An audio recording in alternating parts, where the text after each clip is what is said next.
বন্ধুরা, আজকে আমি খুব গ্যাস খরচ কম করে গ্যাস বাঁচিয়ে অল্প খরচের মধ্যে ডিম কষা বানাবো। তো আমি কি করে বানাবো, আলু আর ডিম আমি ভাতের মধ্যে সেদ্ধ করে নিয়েছি। ভাতও হয়ে গেছে আর আলু আর ডিমও সেদ্ধ হয়ে গেছে। এতে গ্যাসটা খরচা কম হবে। আর এই সবগুলো সমস্ত পেঁয়াজ, রসুন, আদা, লঙ্কা, টমেটো, ক্যাপসিকাম, ধনেপাতা এগুলো সব কুচিয়ে নিয়েছি। কিভাবে বানাই দেখতে থাকুন। যতটা গ্যাস সাশ্রয় করে চলা যায় এই ক্রাইসিসের বাজারে, ওই জন্য এইভাবেই আলু ডিম সেদ্ধ করে নিয়ে একবারে ভাতের মধ্যে সেদ্ধ হয়ে যাবে। তেলটা আমার গরম হয়ে গেছে, আমি ডিমটা ভেজে তুলে নেব।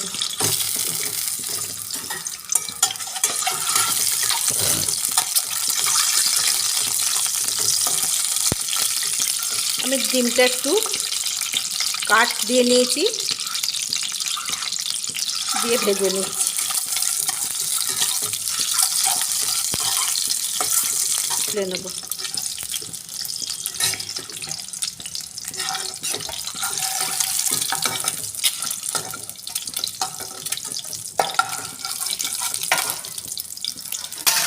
এরপর আমি রসুন কুচোগুলো দিয়ে দেবো,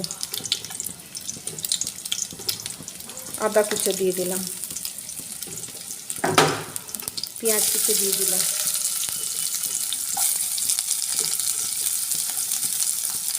লঙ্কা দিয়ে দিলাম। আমি এখানে কোনো বাটা মশলা ইউজ করছি না। কষাটা বানাবো একদম সিম্পলভাবে। এটা ভাত, রুটি, পরোটা সবের সঙ্গেই খেতে পারবেন। ক্যাপসিকাম দিয়ে দিলাম,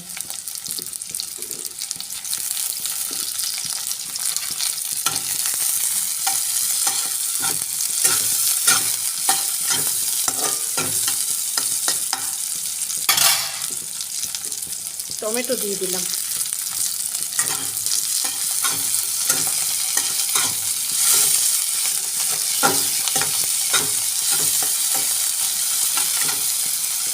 স্বাদ মতো লবণটা দিয়ে দিলাম।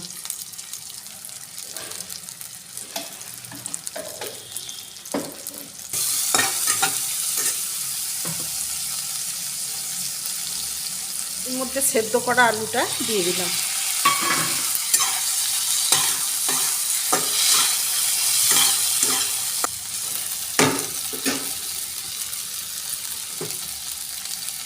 এর মধ্যে আমি একটা ম্যাগি মশলা দিয়ে দিলাম। আমি এতে ধনে জিরে ওইসব দিচ্ছি না, ম্যাগি মশলাটা দিয়ে আমি কষাটা বানাবো।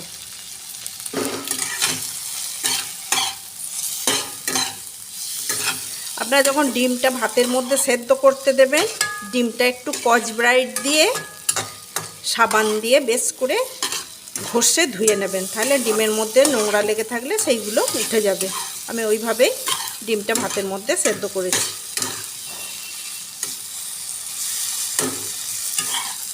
মধ্যে ধনেপাতা দিয়ে দিলাম,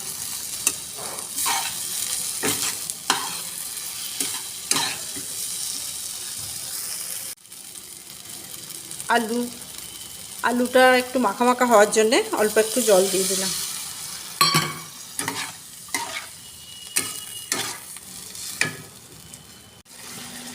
আমি এর মধ্যে ডিমগুলো দিয়ে দেবো। আমি এর মধ্যে হলুদ দিইনি, আপনারা ইচ্ছে করলে হলুদ দিতে পারেন, কোনো অসুবিধা নেই। সস দিয়ে দেবো, টমেটো সস।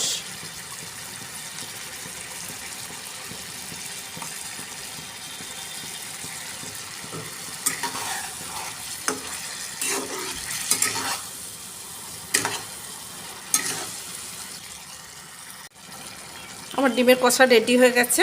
আমি এরপর এটা নামিয়ে নেব। আমি একটা প্লেট নিয়ে নিয়েছি, প্লেটের মধ্যে কষাটা ঢেলে নেব।